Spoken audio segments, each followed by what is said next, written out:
A warm welcome to you all, either watching or listening to us on MBC. It is time for In the Middle. Yes, a sports program. This is a one-on-one sports program. And in today's edition, we are going to have a guest. This is a high-performance consultant lead for the Malawi Queens, hired in the month of February, and she is in the country to help in the rebuilding exercise of the Malawi Queens. Ladies and gentlemen, allow me to welcome Debborah Fola, our lead consultant.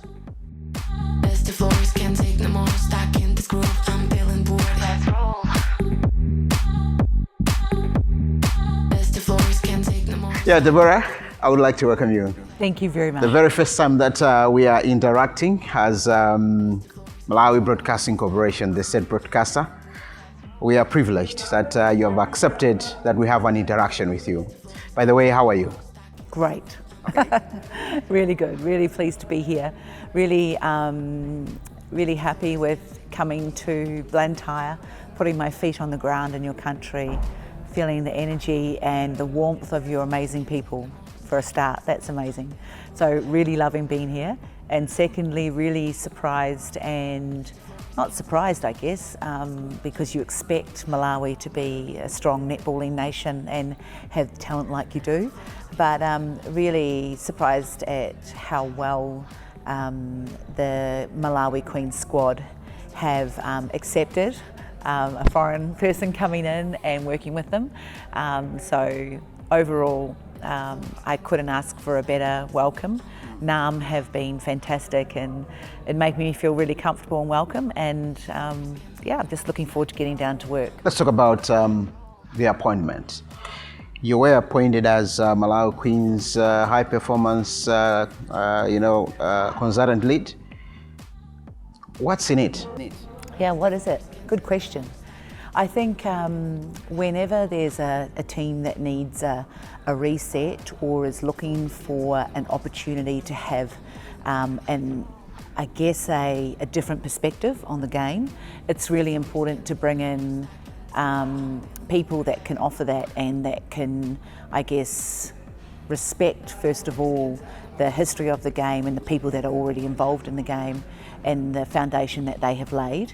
So it's about bringing that together, but also looking forward and asking the question of how do we want to play, who do we want to be as a team, and how competitive do we want to grow the game in Malawi. Did it come as a difficult decision for you to accept in helping Malawi? It was not a difficult decision, I guess, because it came at a time when the Silver Ferns were in transition as well, and there was a lot of, I guess, disruption going on in New Zealand. So it came as an opportunity for a window of time to say, how can I support and help another netballing nation with the expertise that I've got?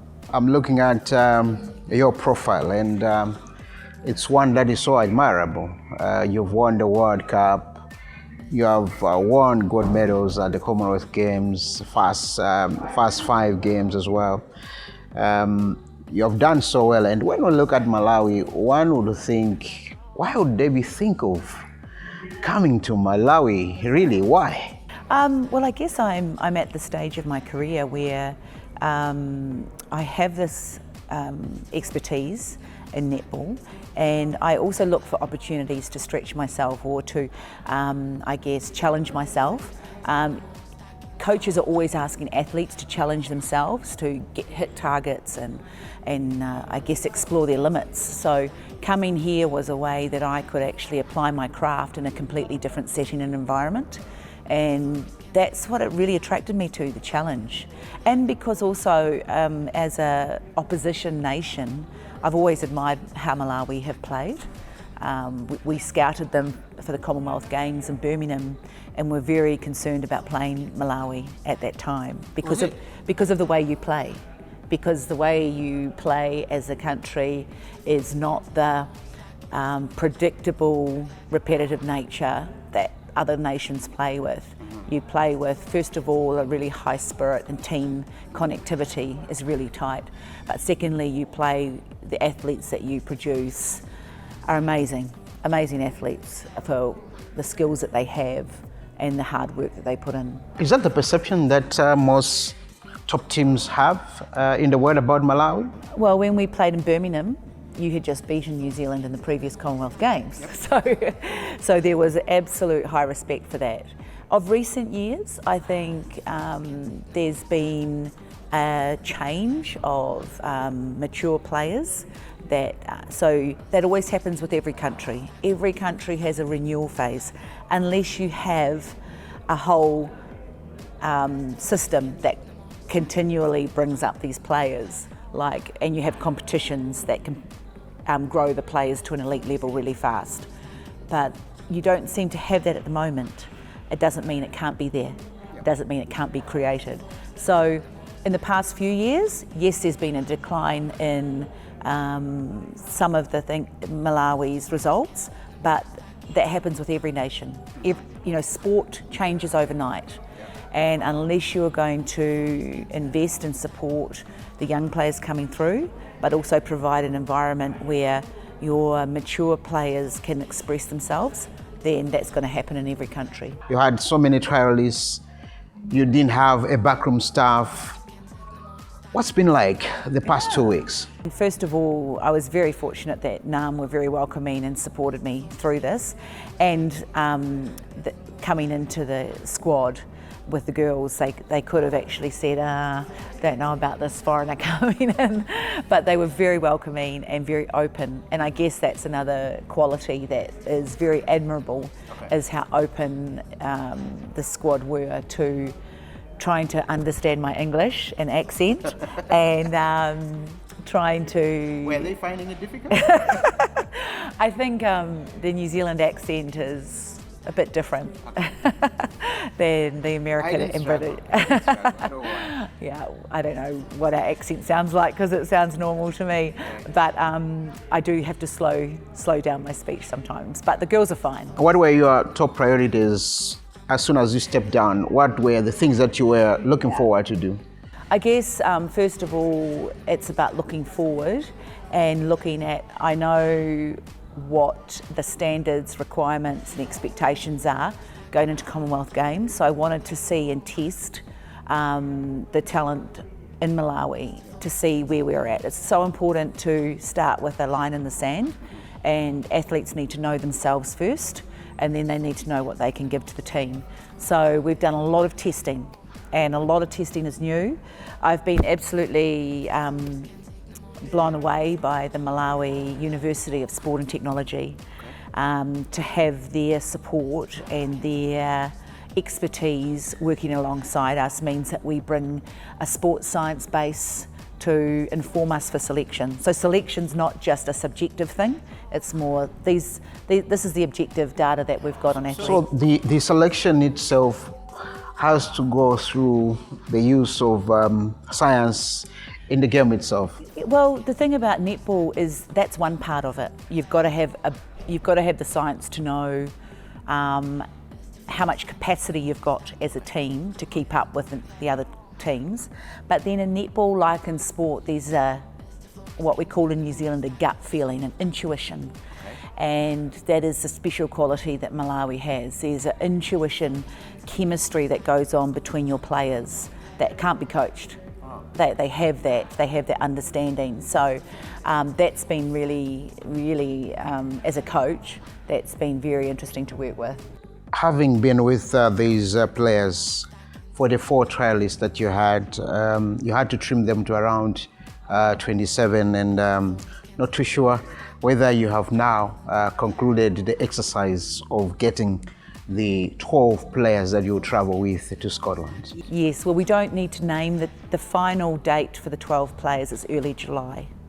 So the key thing about selection is you've got to keep each stage of preparation competitive. You can't just name your 12 now and hope that they'll hang on.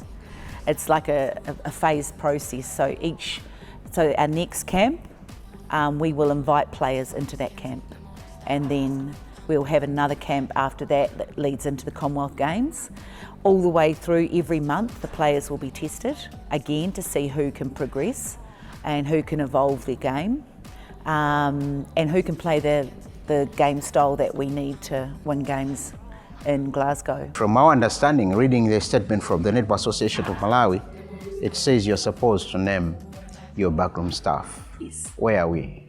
Well, again, we've got another camp in May, so it's really important, if you want an open and transparent process, that you bring everybody in. And because I'm new to the country, I'm not going to make blind decisions about people. So I want to have people in, I want to work with them, I want to see how hard they work, because that's the key thing. Because when you go to tournaments, you have to keep backing up. When we go to Glasgow, we've got 4 games in a row.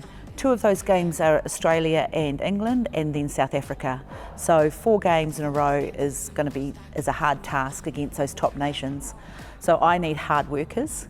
I need people that know their role, understand and clearly know their role, and how to work with athletes, female athletes, and the team to bring out the best in them, to support them. And I've been really happy with the effort and the expertise that I've had. Now, I've seen that in your technical team that is in the interim working with you. You have roped in Peace Chawinga Kalua, yep, the legend, as well as Mary. But we also have got the likes of Joanna, yes, Jen Shimariro, and Beatrice. Yes. And Gavi from the Kings. And Gavi as well, yeah, for the Kings. What has been your overall assessment in terms of their work ethics? Yeah. Without a doubt, they know the game inside out. They know the game of netball inside out. The work ethic has been huge because of the demand. We've had 2 big trainings each day. We've played games against the Malawi Kings, and what I'm also working with them on is what systems work best for the team to train hard, at threshold, recover, get up, and go again and again and again. And that's the testing thing in high performance sport. There's a lot of young athletes that like the start of camp and like the first few days. Oh, yeah. And then hello. The hard thing is you've got to back up week after week. And it's repetitious, and so that's where you see the characters of the ones that will push through. And the backroom staff have been so supportive. You can't take away the knowledge and expertise that Peace and Mary have, from being legends of the game, to being international coaches, to sharing their craft with this young group. It's been hugely generous of them to do that and offer their time and expertise. Talking about the selection of the 44 trialists, were you involved? No, so the process for that was, what I understand is that players were nominated and offered the opportunity to come in, and there were a few that didn't come in. So what we've done is, again, the door's got to be always open. Okay. And the door has to be always open for anyone at any point in time, because we're a female sport, because, you know, there are family demands on women, so you have to keep the door open. And so what we've done is created, instead of like an under 21 squad, we've called it a development squad. So it's not age dependent. It means we've got this group underneath the Malawi Queens who can step up at any time, who are supported when we need. Because I'm asking that question because of some of the controversies that came, particularly with some names that came up, and I think what came out as a shock was the inclusion of Joyce Mvula, who had announced her retirement from playing, and stated that she would rather want to bounce back as a person who would be in the technical team.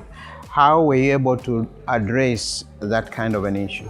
Yeah, I think with New Zealand, we have always included players of her standard, because she's a world-class shooter. So, and she's been an amazing pioneer of the international game for Malawi. So you don't want to, again, close the doors on people. So in New Zealand, a lot of those players prefer to remain in the squad so that they can mentor or work with other players.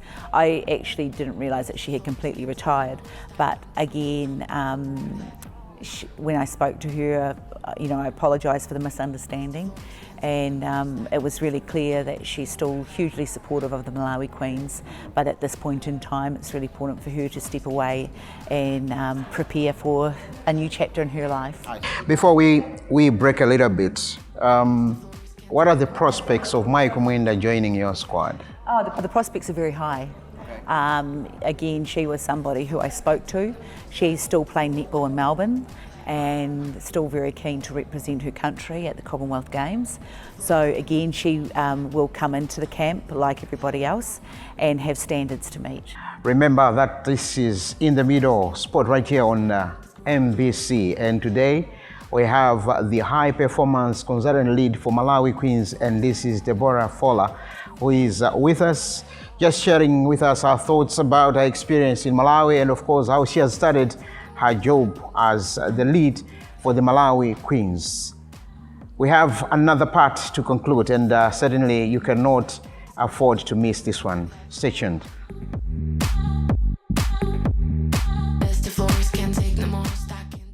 Is Debbie the correct word to call you?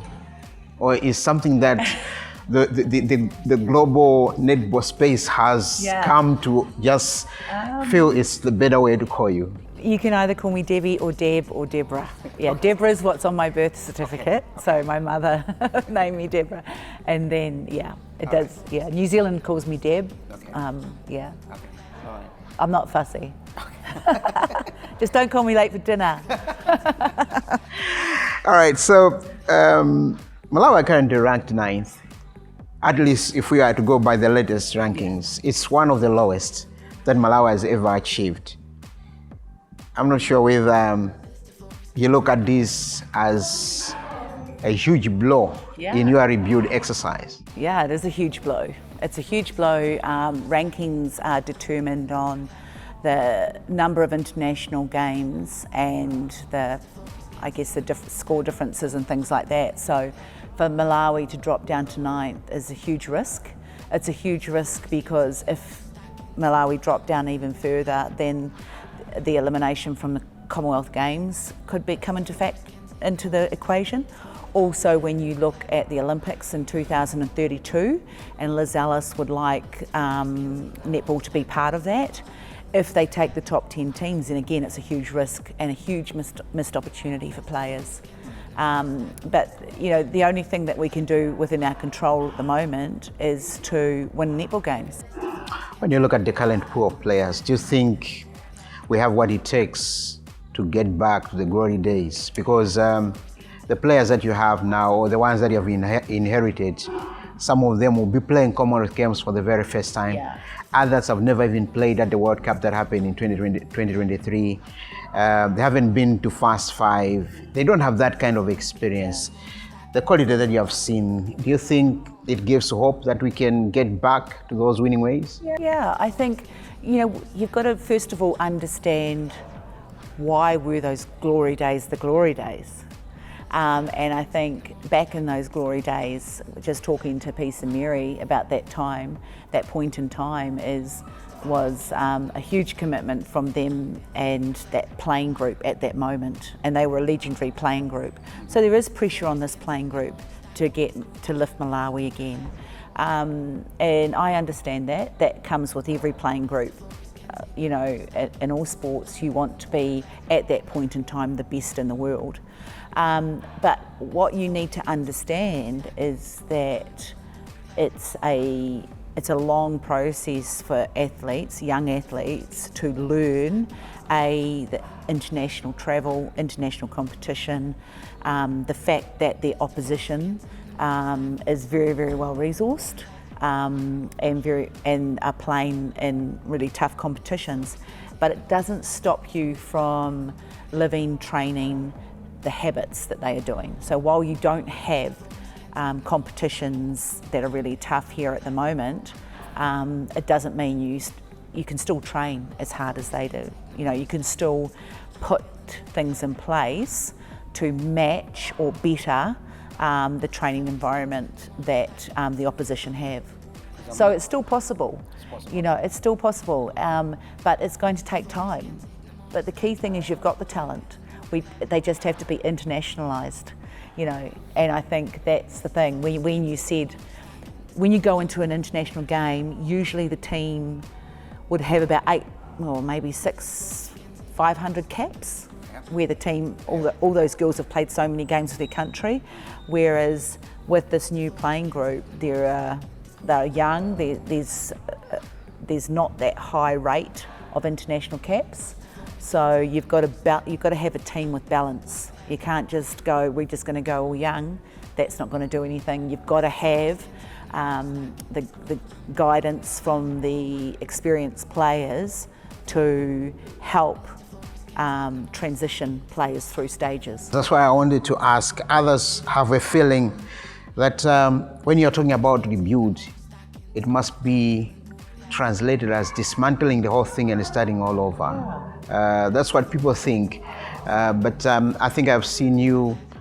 You have the likes of Taekwondo Arwazi, Tandy Gareta. She's amazing. How do you describe their work rate and the like? Taekwondo's work rate is, again, when I used to have to scout her as the opposition coach, she was a major threat. What's she? Because her possession rate was so high, she controlled the momentum of the game, and she was undefendable because of the quality of her movements. So to have her presence in the team is key for us all the way through, because she's going to give others confidence when they go into games to know that actually it's okay. Just do what you... You know, there is one mentality that, I don't know, but usually when we have players that have passed, say, the age of 30, some fans or some netball fans, I would say, they would say, no, this one is finished and should no longer be part and parcel of that. Why do you think we still need to have these players close to the squad? Yeah, I think we still need them for the experience. And I also think that, you know, some of the best netballers were better when they got older. Irene van Dijk stopped playing when she was 38. She's the best shooter in the world. They even become dangerous when they are older. Again, when you look at female sport, women take time off to have children. So you have this moment where your body's recalibrating, then you can come back in. Some players come back better after having children because they have a greater appreciation for the time that they spend training. It's like an outlet from child rearing, and B, they have a greater appreciation that their time is limited, so time becomes quality. So I think it would be, yes, as long as the player is informed and as long as they're maintaining the standards, anyone can contribute. And I know people get impatient about wanting to see new things, but they've got to understand that with netball it takes time, and like anything in sport. And the squad, you know, the energy and the effort that these players are putting in is huge, it's massive. So I'll go back to what you just said about how the universities are now helping in the team. What do you think was so much lacking in them? Are you able to check on their diet? Are you able to check on... Yep. I guess it was the thorough testing that the university was prepared to do on each athlete, so that now we know what we've got. Now we know we've got so many who can sprint 10 metres in under 3 seconds. You know, now we know we've got so many players that can have a standing vertical jump of 60 to 70 centimetres. We know that. Okay. Yeah, so we're not guessing and saying, you've got to get up and defend Grace Wiki and you're only this tall, but the power and explosiveness of this athlete can actually contest the ball. So when players learn about where their limits are, they can actually feel confident that they can get up and contest ball and use their range of movement. I think if we use this science effectively in the coming years, we might be another beast. I think it's helpful. You know, when you're an athlete, all you want to do is play, okay? So athletes just want to play, but there's got to be somebody supporting them through stages of learning and learning about themselves. The best athletes know themselves inside and out. They know what their vertical jump is, how much they weigh, what they have for breakfast, how many hours they slept, how many litres of water they drank yesterday.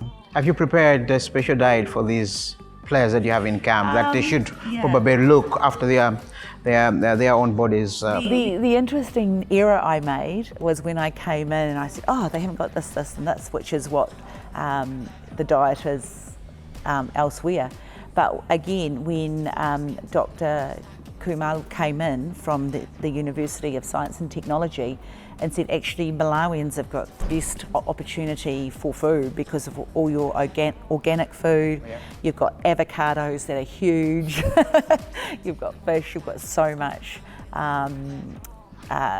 unprocessed quality food that there's no excuses about not eating well. What's the program like in terms of monitoring the girls? So we have got coaches in Lilongwe and coaches in Blantyre, and so the girls will spend, after camp, they're going to continue with the national club competition for 2 weeks. Yeah. After that, at the end of March, they will start having supervised sessions in those two cities and strength and conditioning, and they'll be tested every month. I'll be very much interested to know from you if at all you feel the crop of players that you have trained thus far have got the potential to ply their trade outside Malawi. Do they have space? Absolutely. They can play in those international club competitions. There is no doubt about it. I would love to see them travel and play either in New Zealand, Australia or England. I think it will be wonderful. And again, that's what, if the competition isn't going to be provided here, then, and they want to be international players, what I'm trying to help them with is understand what they're going to go into when they go international. They're going to go into coaches that are going to monitor them, into training regimes that are going to test them often to see where they're at, and they're going to go into environments where they're going to be challenged and where connections and clubs have been really tight, so they have to force their way through that. So I would love the opportunity for more of your players to have international contracts. You had 44 players, trimmed to 27. Should we conclude to say that the ones that were dropped do not have a chance to return to the squad, or do they still have a chance to return? Everyone has a chance, and that is why when you can offer coaching sessions, when you are providing opportunities for athletes to be tested, they know that, okay, well, this is a standard I've got to get to. I might not be here now. You see, form in netball comes and goes. Yeah. You might be the top dog now, and then you're the bottom of the food chain. So it comes and goes really fast. With injuries, illnesses. So it's really important that the big number of players in Malawi can all train hard and work hard and get to those standards. So they're supporting the next layer up and they're putting pressure on them. Thank you so much for sharing your time with us, and we wish you safe travel, and we're looking forward to your return. Thank you. Can't wait to get back. Thank you so much. Well, this takes us to the very end of our discussion with Debborah, the high performance lead consultant for Malawi Netball Queens. She was just giving us a picture or an overview of what life has been like since her appointment by the Netball Association of Malawi. We hope that all netball lovers have been able to capture moments that she shared with us, and hopefully will keep the support that has been rendered to her during her stay before leaving for New Zealand. She's back in the country probably in May in readiness for the Commonwealth Games. Till some other time, I wish you well. Bye-bye.